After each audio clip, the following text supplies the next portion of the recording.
Warning, this is an M-rated game. Viewer discretion is advised.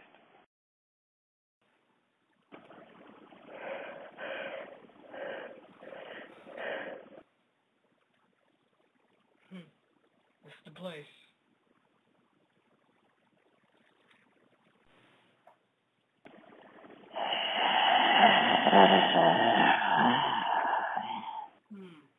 Resident Evil 4 Wii Edition.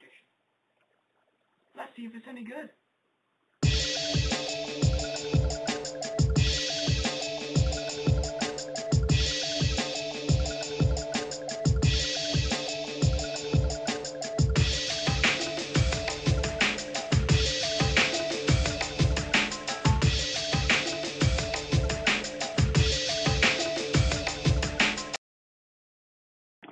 Good part about Resident Evil 4.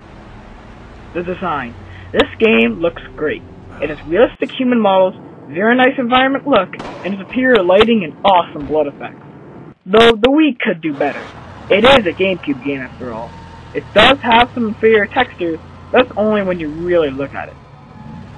The music. When you're walking down the sewers in an abandoned castle, the music fits. When you're stabbing a knife into a boss run, it fits. The character models also sound good. The enemies sound intimidating when they're behind you, and they even give off an eerie noise if you're far enough away. But the voice acting is bearable at best. Your right hand comes off? The story. The story takes on a new approach in the series. This time, it's 6 years after the T-Virus invaded Raccoon City, and you play once again as Leon S. Kennedy, a government agent sent to retrieve the president's daughter from a European village. That's right, no zombies. But the story and how it unfolds greatly makes up for it. You've got twists, turns, sad moments, epic moments, and moments that just make you go, what the F? This game is awesome! There are also memorable characters that you will get attached to, and pray that they'll make it out alive. Bad thing about Resident Evil 4. Multiplayer. I'm a big supporter of multiplayer, and I think every game should have one. But I do know that Resident Evil games have been about a single-player experience, and I still think that with RE4, but a multiplayer Mercenaries mode would have been fun. I know people will disagree, but you all know that blasting Ganado in the face is 10 times better with a friend there backing you up. The ugly thing about RE4. Innovation. There's nothing new! It's just a PS2 mixed with the GameCube version. No new graphics, no new levels, it's all the same.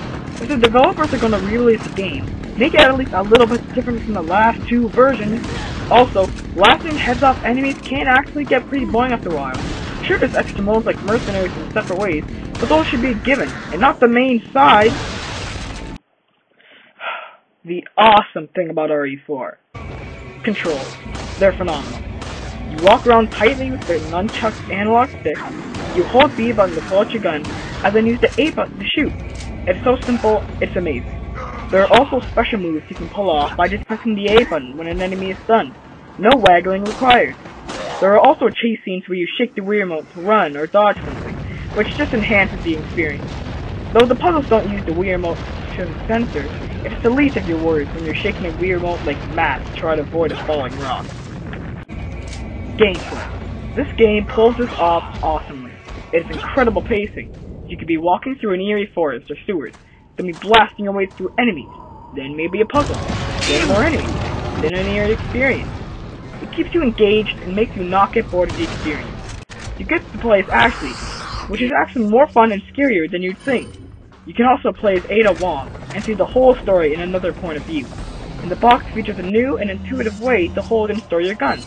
Speaking of which, there are boatloads of guns can be used at your will. My personal favorites are the handgun, striker, the rocket launcher, and Chicago typewriter. Backed with amazing controls, it is truly a masterpiece. Replayability. This game will get you at least 30 hours of gameplay in you. You've got unlockable costumes, new weapons you can explore, game modes like Separate Ways, Assignment Ada, and the addictive Mercenaries mode with 4 maps and unlockable characters as well. This game will have you up to your armpits mode, though this is all included in the PS2 version. Conclusion.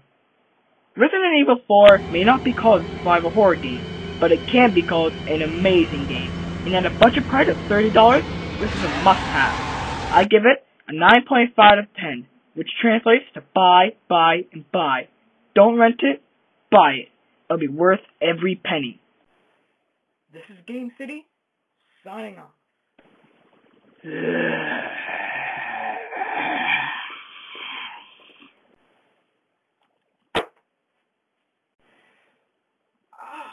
hit me with that? The Legend of Zelda Twilight Princess.